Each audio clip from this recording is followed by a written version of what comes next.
चलते हैं आपको प्रधानमंत्री इस वक्त मन की बात कर रहे हैं, सुनवाते हैं आपको।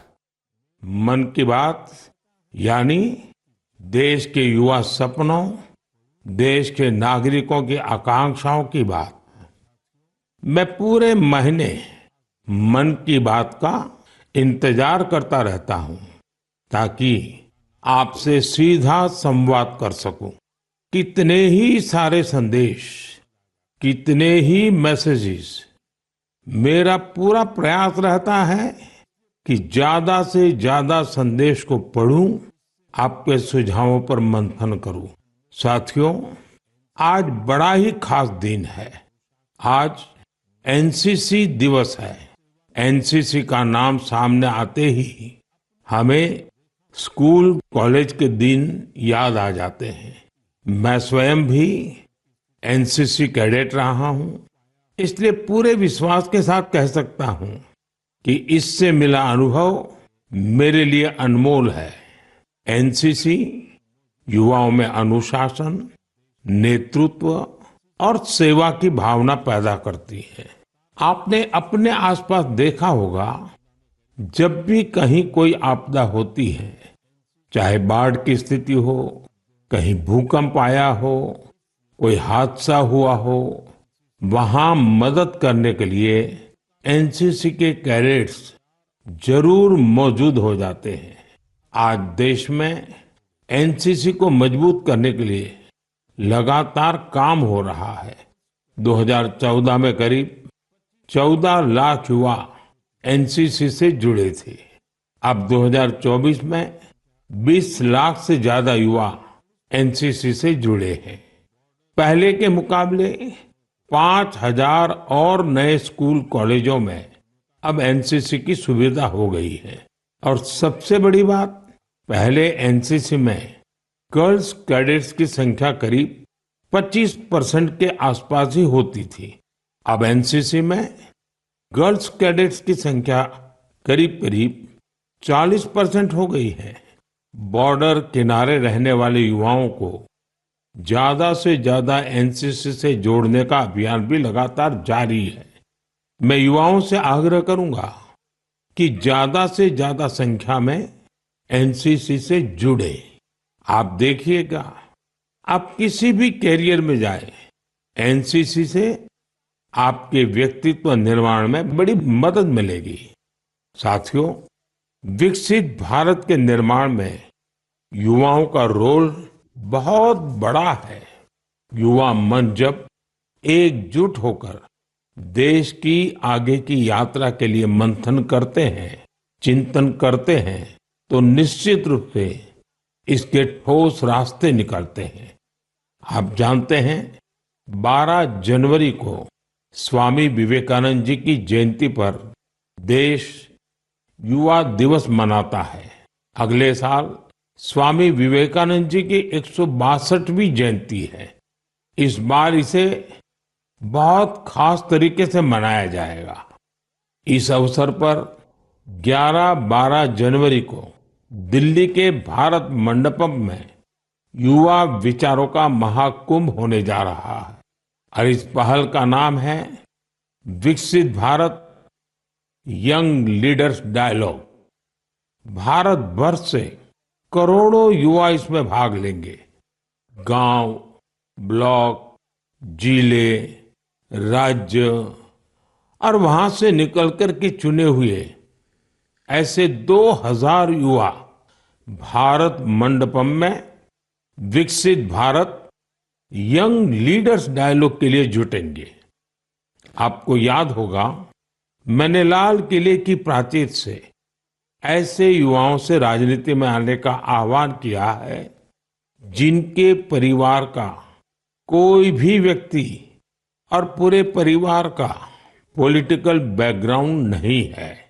ऐसे 1 लाख युवाओं को, नए युवाओं को राजनीति से जोड़ने के लिए देश में कई तरह के विशेष अभियान चलेंगे। विकसित भारत यंग लीडर्स डायलॉग भी ऐसा ही एक प्रयास है। इसमें देश और विदेश से एक्सपर्ट्स आएंगे, अनेक राष्ट्रीय और अंतर्राष्ट्रीय हस्तियां भी रहेगी। मैं भी इसमें ज्यादा से ज्यादा समय उपस्थित रहूंगा। युवाओं के सीधे हमारे सामने अपने आइडियाज को रखने का अवसर मिलेगा। देश इन आइडियाज को कैसे आगे लेकर जा सकता है, कैसे एक ठोस रोडमैप बन सकता है, इसका एक ब्लूप्रिंट तैयार किया जाएगा। तो आप भी तैयार हो जाइए। जो भारत के भविष्य का निर्माण करने वाले हैं, जो देश की भावी पीढ़ी है, उनके लिए ये बहुत बड़ा मौका आ रहा है। आइए मिलकर देश बनाएं, देश को विकसित बनाएं। मेरे प्यारे देशवासियों, मन की बात में हम अक्सर ऐसे युवाओं की चर्चा करते हैं जो निस्वार्थ भाव से समाज के लिए काम कर रहे हैं। ऐसे कितने ही युवा हैं जो लोगों की छोटी छोटी समस्याओं का समाधान निकालने में जुटे हैं। हम अपने आसपास देखें तो कितने ही लोग दिख जाते हैं जिन्हें किसी न किसी तरह की मदद चाहिए, कोई जानकारी चाहिए। मुझे ये जानकर अच्छा लगा, कुछ युवाओं ने समूह बनाकर इस तरह की बात को भी एड्रेस किया है। जैसे लखनऊ के रहने वाले वीरेंद्र हैं, वो बुजुर्गों को डिजिटल लाइफ सर्टिफिकेट के काम में मदद करते हैं। आप जानते हैं कि नियमों के मुताबिक सभी पेंशनर्स को साल में एक बार लाइफ सर्टिफिकेट जमा कराना होता है। 2014 तक इसकी प्रक्रिया यह थी, इसे बैंकों में जाकर बुजुर्ग को खुद जमा करना पड़ता था। आप कल्पना कर सकते हैं कि इससे हमारे बुजुर्गों को कितनी असुविधा होती थी। अब ये व्यवस्था बदल चुकी है। अब डिजिटल लाइफ सर्टिफिकेट देने से चीजें बहुत ही सरल हो गई हैं। बुजुर्गों को बैंक नहीं जाना पड़ता। बुजुर्गों को टेक्नोलॉजी की वजह से कोई दिक्कत ना आए, इसमें वीरेंद्र जैसे युवाओं की बड़ी भूमिका है। वो अपने क्षेत्र के बुजुर्गों को इसके बारे में जागरूक करते रहते हैं। इतना ही नहीं, वो बुजुर्गों को टैक्स सेवी भी बना रहे हैं। ऐसे ही प्रयासों से आज डिजिटल लाइफ सर्टिफिकेट पाने वालों की संख्या 80 लाख के आंकड़े को पार कर गई है। इनमें से 2 लाख से ज्यादा ऐसे बुजुर्ग हैं जिनकी आयु 80 के भी पार हो गई है। साथियों, कई शहरों में युवा बुजुर्गों को डिजिटल क्रांति में भागीदार बनाने के लिए भी आगे आ रहे हैं। भोपाल के महेश ने अपने मोहल्ले के कई बुजुर्गों को मोबाइल के माध्यम से पेमेंट करना सिखाया है। इन बुजुर्गों के पास स्मार्टफोन तो था, लेकिन उसका सही उपयोग बताने वाला कोई नहीं था। बुजुर्गों को डिजिटल अरेस्ट के खतरे से बचाने के लिए भी युवा आगे आए हैं। अहमदाबाद के राजीव लोगों को डिजिटल अरेस्ट के खतरे से आगाह करते हैं। मैंने मन की बात के पिछले एपिसोड में डिजिटल अरेस्ट की चर्चा की थी। इस तरह के अपराध के सबसे ज्यादा शिकार बुजुर्ग ही बनते हैं। ऐसे में हमारा दायित्व है कि हम उन्हें जागरूक बनाएं और साइबर फ्रॉड से बचने में मदद करें। हमें बार बार लोगों को समझाना होगा कि डिजिटल अरेस्ट नाम का सरकार में कोई भी प्रावधान नहीं है।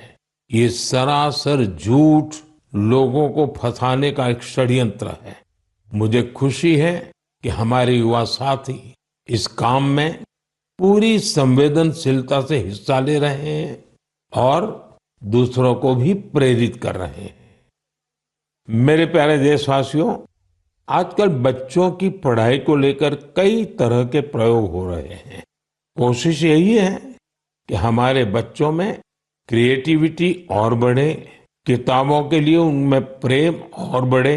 कहते भी हैं, किताबें इंसान की सबसे अच्छी दोस्त होती हैं। और अब इस दोस्ती को मजबूत करने के लिए लाइब्रेरी से ज्यादा अच्छी जगह और क्या होगी।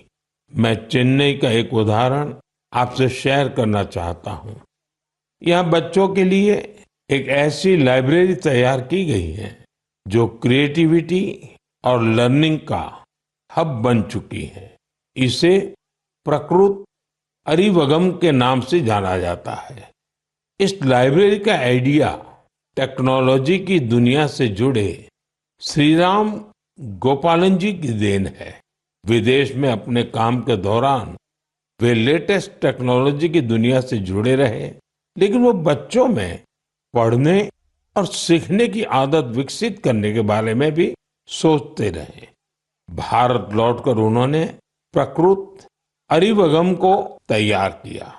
इसमें 3000 से अधिक किताबें हैं, जिन्हें पढ़ने के लिए बच्चों में होड़ लगी रहती है। किताबों के अलावा इस लाइब्रेरी में होने वाली कई तरह की एक्टिविटीज भी बच्चों को लुभाती हैं। स्टोरी टेलिंग सेशन हो, आर्ट वर्कशॉप्स हो, memory training classes, robotics lesson या फिर पब्लिक स्पीकिंग, यहाँ हर किसी के लिए कुछ न कुछ जरूर है जो उन्हें पसंद आता है। साथियों, हैदराबाद में फूड फॉर थॉट फाउंडेशन ने भी कई शानदार लाइब्रेरीज बनाई है। इनका भी प्रयास यही है कि बच्चों को ज्यादा से ज्यादा विषयों पर ठोस जानकारी के साथ पढ़ने के लिए किताबें मिले। बिहार में गोपालगंज के प्रयोग लाइब्रेरी की चर्चा तो आसपास के कई शहरों में होने लगी है। इस लाइब्रेरी से करीब 12 गांवों के युवाओं को किताबें पढ़ने की सुविधा मिलने लगी है। साथ ही ये लाइब्रेरी पढ़ाई में मदद करने वाली दूसरी जरूरी सुविधाएं भी उपलब्ध करा रही है। कुछ लाइब्रेरीज तो ऐसी हैं जो प्रतियोगी परीक्षाओं की तैयारी में स्टूडेंट्स के बहुत काम आ रही है। ये देखना वाकई बहुत सुखद है कि समाज को सशक्त बनाने में आज लाइब्रेरी का बेहतरीन उपयोग हो रहा है। आप भी किताबों से दोस्ती बढ़ाइए और देखिए कैसे आपके जीवन में बदलाव आता है। मेरे प्यारे देशवासियों, परसों रात ही मैं दक्षिण अमेरिका के देश गयाना से लौटा हूँ। भारत से हजारों किलोमीटर दूर गयाना में भी एक मिनी भारत बसता है।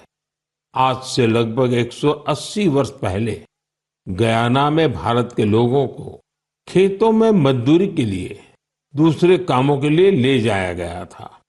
आज गयाना में भारतीय मूल के लोग राजनीति, व्यापार, शिक्षा और संस्कृति के हर क्षेत्र में गयाना का नेतृत्व कर रहे हैं। गयाना के राष्ट्रपति डॉक्टर इरफान अली भी भारतीय मूल के हैं, जो अपनी भारतीय विरासत पर गर्व करते हैं। जब मैं गयाना में था, तभी मेरे मन में एक विचार आया था, जो मैं मन की बात में आपसे शेयर कर रहा हूँ। गयाना की तरह ही दुनिया के दर्जनों देशों में लाखों की संख्या में भारतीय हैं। दशकों पहले की, 200-300 साल पहले की उनके पूर्वजों की अपनी कहानियां हैं। क्या आप ऐसी कहानियों को खोज सकते हैं कि किस तरह भारतीय प्रवासियों ने अलग अलग देशों में अपनी पहचान बनाई, कैसे उन्होंने वहां की आजादी की लड़ाई के अंदर हिस्सा लिया, कैसे उन्होंने अपनी भारतीय विरासत को जीवित रखा।